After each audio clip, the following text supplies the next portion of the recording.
What's up everyone, DIY Dad here. The first time I featured this vacuum, I had just taken it home and it was really dirty and the bag was completely packed full. So you've seen my restoration and cleaning video with this thing, and today I'm actually going to be cleaning up this nasty rug that's in my garage.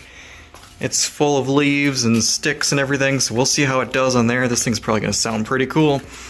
Here's the original bag that I actually took out of it when I found it.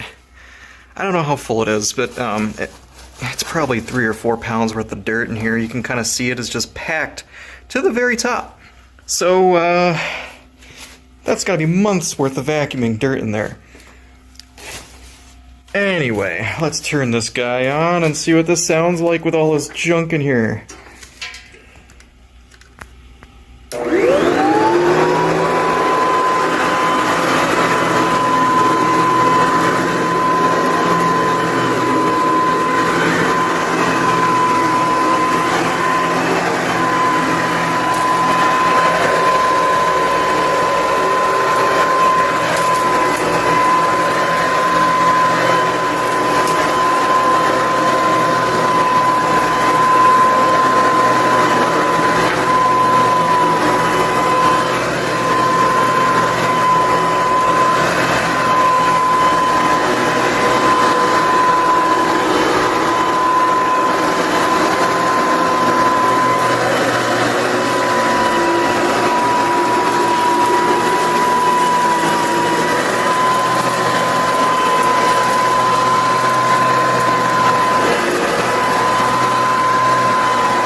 Thanks for watching. Please like, comment, and subscribe.